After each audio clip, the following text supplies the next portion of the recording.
Bienvenidos a un nuevo programa de Diálogos USB, liderizado por el Decanato de Estudios Profesionales bajo la producción de la Dirección de Servicios Multimedia. Quien les habla, María Gabriela Gómez, decana de Estudios Profesionales, tiene el enorme placer de contar con la presencia del profesor Pablo Martín, quien pertenece al Departamento de Física de la Universidad Simón Bolívar, con quien estaremos conversando sobre el tema del plasma. Bienvenido, profesor Martín. ¿Podría, por favor, explicarnos brevemente lo que es el plasma? Bueno, el plasma puede ser concebido como un gas cuasi neutral formado por partículas cargadas y partículas neutras, en donde las partículas cargadas tienen un efecto colectivo principal para el estado. La idea del plasma, por así decirlo, llegó un poco atrasada. Si bien los estados de la materia, el sólido, el líquido y el gaseoso, eran conocidos desde épocas muy antiguas, muchos siglos atrás, sin embargo, el plasma, la palabra plasma y el estado de plasma viene a ser reconocido como un estado en el año 1922, que fue cuando Lashmuir creó la palabra. Lo curioso es que el estado de plasma es el más abundante en el universo. Más del 95% de la materia del universo está formada por plasmas.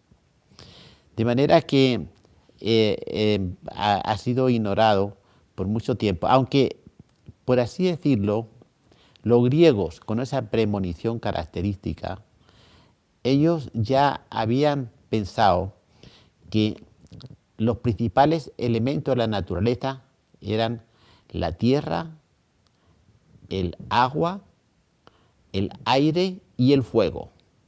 De manera que el fuego en verdad corresponde al cuarto estado de la materia, y ya los griegos habían pensado que había un cuarto estado, que no eran solamente tres estados. ¿Cuáles son las aplicaciones que más se conocen actualmente y cuáles podrían ser a futuro? Bueno, las aplicaciones de plasma son infinitamente numerosas.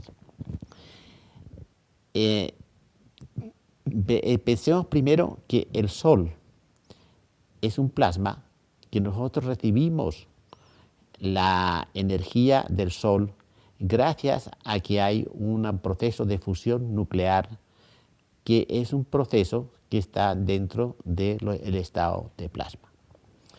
De manera que, a pesar de ser reciente su idea, pero sin embargo,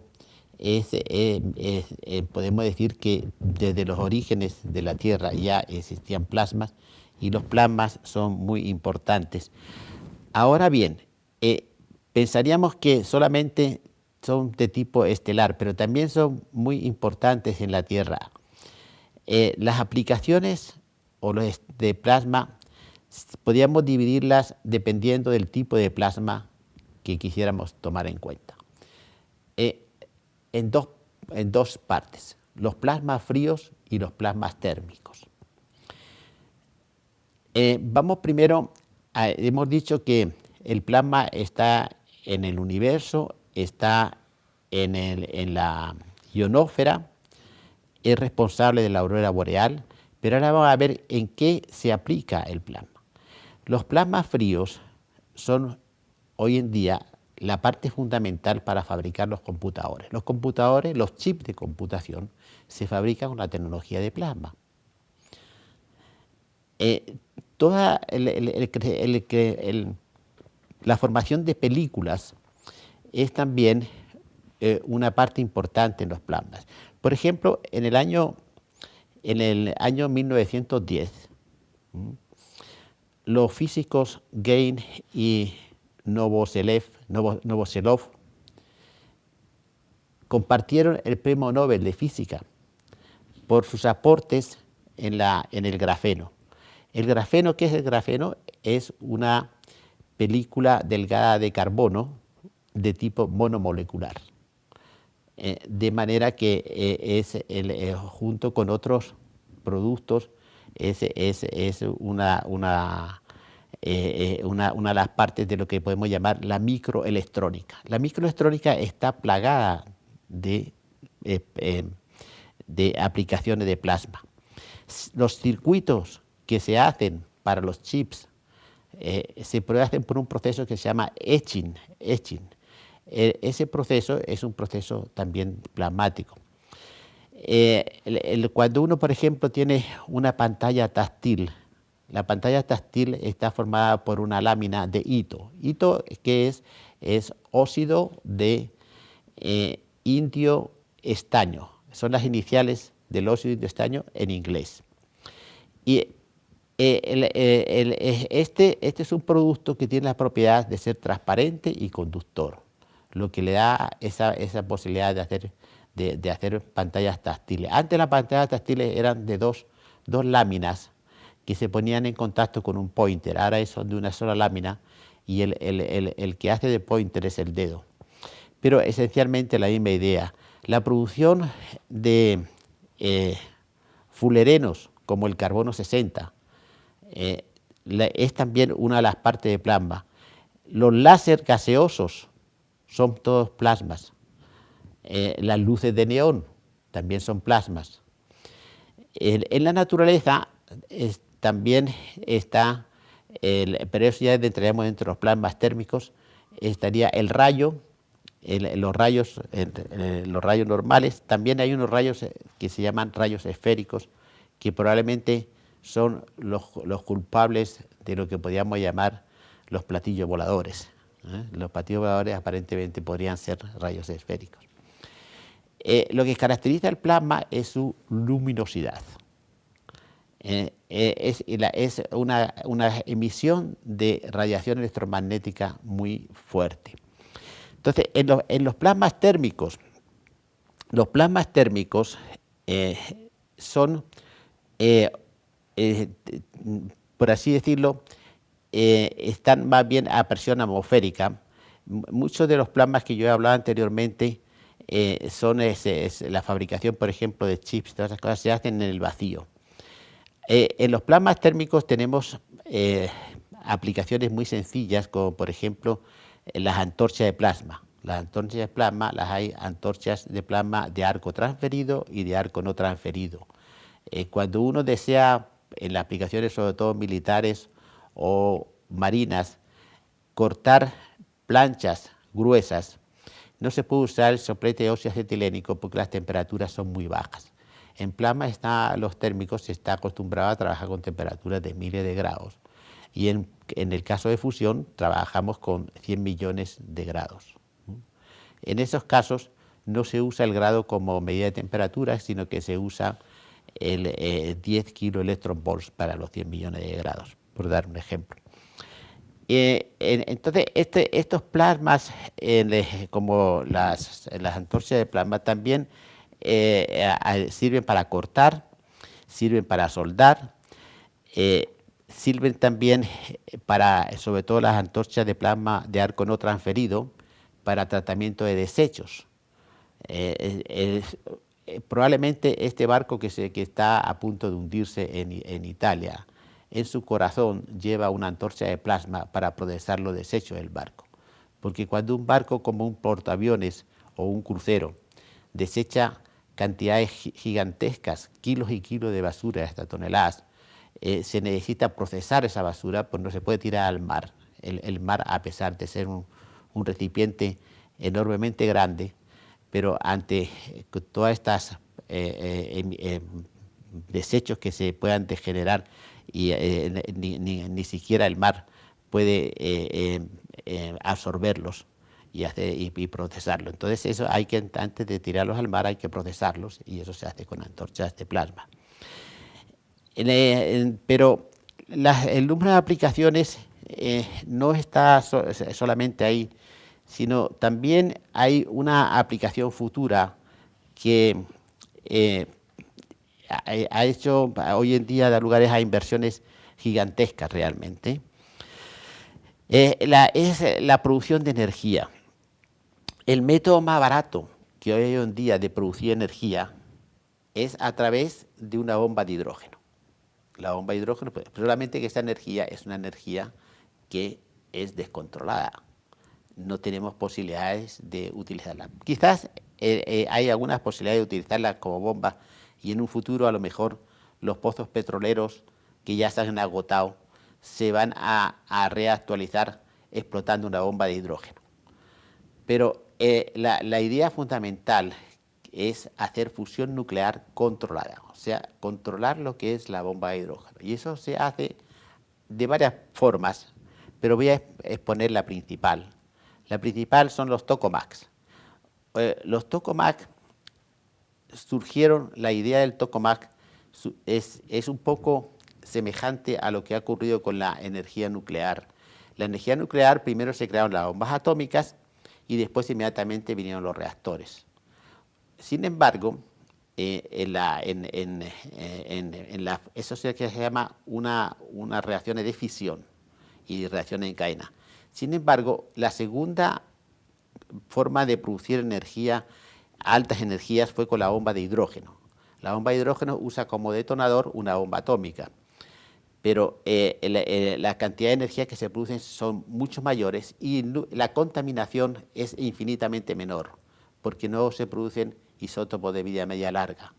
Entonces, esta característica de la fusión nuclear hizo que en los años 40 y 50, sobre todo en los años 50, se pensara inmediatamente en un reactor nuclear de fusión, no de fisión. Pero los reactores nucleares de fusión demostraron ser difíciles y ya en los años 60 se dejó de considerarse un material secreto y se permitió el intercambio entre Estados Unidos, la Unión Soviética y Inglaterra y todos los países europeos que estaban detrás de la fusión nuclear controlada, porque las posibilidades de conseguir la fusión nuclear controlada se vislumbraron verdaderamente como la primera vez que se pusieron reactores con el break-even, que se llama, es prácticamente a finales del siglo XX. Y hoy en día está el reactor ITER, que está formado, está fabricándose en Cadarache, al sur de Francia. Y en ese reactor se espera conseguir 500 megawatts de potencia, y probablemente dentro de esta década. En ese momento tendremos que estar muy conscientes de que la producción de energía en gran volumen probablemente va a hacerse siempre a través de la fusión nuclear. Se ha visto que la fisión nuclear es una alternativa difícil, compleja. Hay muchas cosas que hablar de la fisión nuclear, pero el principal problema es la generación de isótopos de vida media larga. Cuando uno genera isótopos de vida media larga, los tiene que almacenar. Y ese almacenaje es por muchos años, por siglos.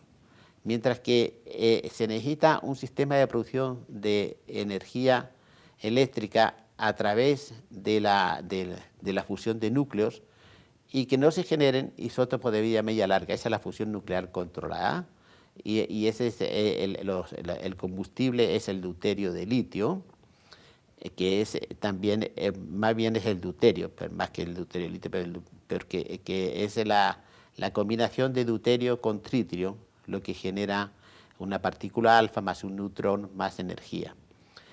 Y ahí entonces tenemos la reproducción de la bomba de hidrógeno, pero en forma controlada.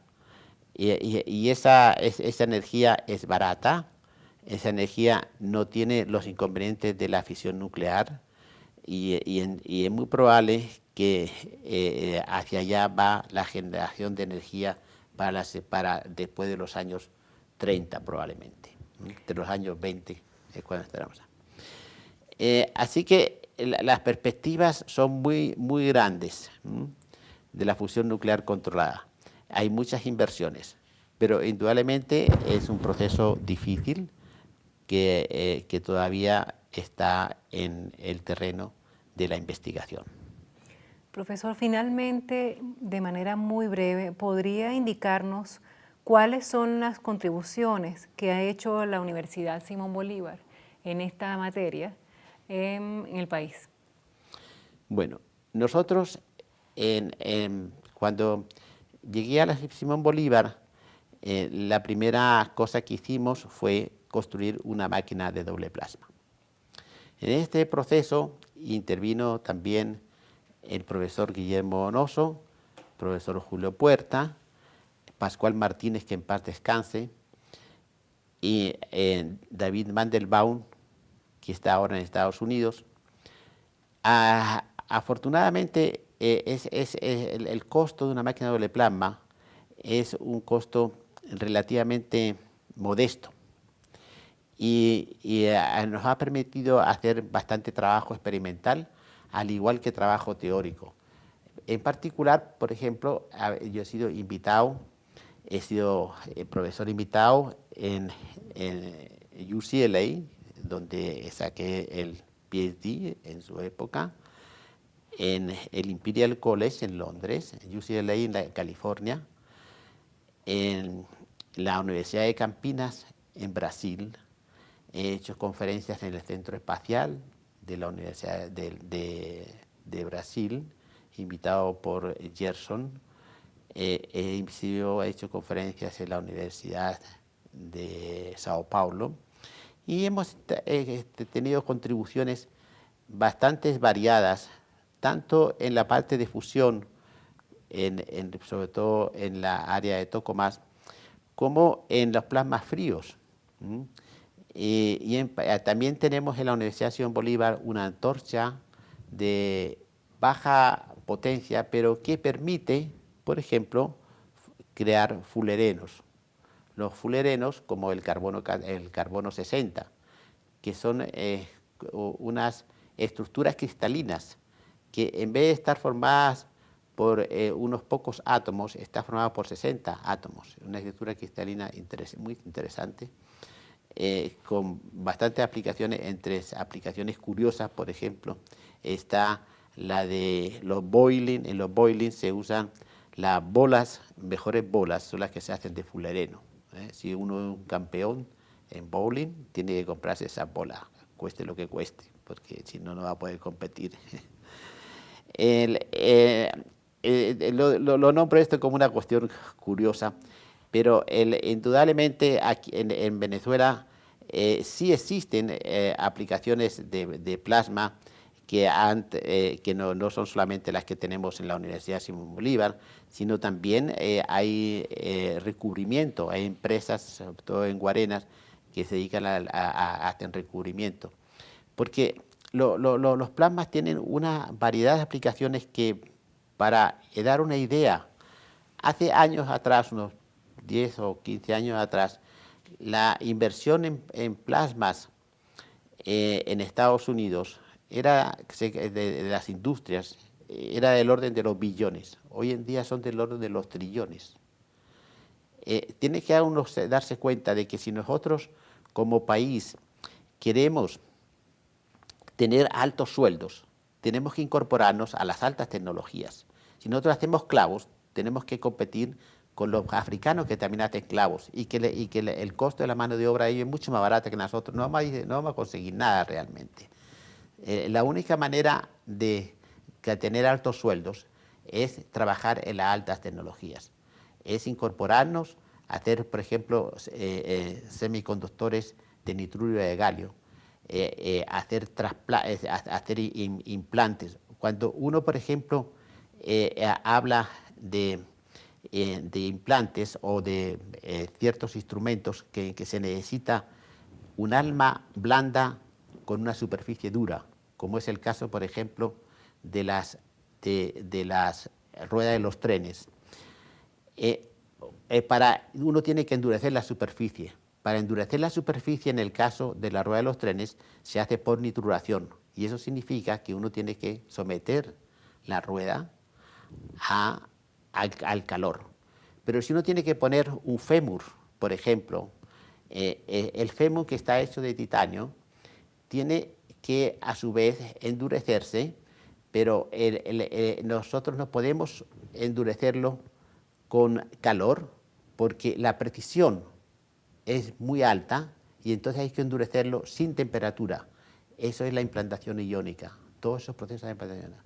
Es un proceso que en Venezuela podríamos competir. Yo cuando fui, por ejemplo, estaba en Michigan, me acuerdo justamente de que me llamó la atención de que en estos procesos de implantación iónica había tantas chinitas, ¿no? O sea, de China, mujeres, estudiantes que eran orientales. Y es porque ellas son muy aplicadas, son muy cuidadosas en su manejo, y parece ser que es un poco más barata esa obra que la de los propios americanos. Nosotros tenemos posibilidades, digamos, es una operación realmente sencilla, realmente la parte de implantación iónica, podemos competir perfectamente. Los plasmas se usan mucho en medicina. Por ejemplo, cuando uno quiere tratar los instrumentos médicos, una de las posibilidades, que es una de las ventajosas, es desinfectarlos usando la tecnología de plasma. Tiene una serie de ventajas que no voy a exponer acá. También en el caso de los implantes de titanio, a lo de implantes en la parte odontológica, en la parte médica, la tecnología de plasma es una tecnología muy útil. En el caso de los carros, la fabricación de carros, por ejemplo, si nosotros queremos fabricar una broca que dure, que nos sirva, que no haya que cambiarla tan seguido, nosotros necesitamos recubrir la broca con el diamante en polvo. Ese tipo de proceso se hace con tecnología de plasma. No puedo en estos 15 minutos explicar toda la cantidad de procesos en los cuales la tecnología de plasma es importante, pero es indudable que si nosotros tenemos que incorporar a esas tecnologías, pues son tecnologías bien pagadas, son tecnologías en que los sueldos pueden ser altos. Y olvidémonos de eso de fabricar cosas que realmente son baratas y que no tiene sentido fabricarlas, mejor es importarlas. Profesor Martín, muchísimas gracias por aceptar la invitación para conversar con nosotros sobre el tema del plasma. Bueno, yo les agradezco a ustedes el haberme invitado y estoy a la disposición de ustedes para, si quieren una mayor explicación, una mayor aclaración de estos temas que parecen que difíciles, pero no son tan difíciles. Se pueden poner al nivel del público y darles una explicación que sea entendible por todo el mundo. Gracias.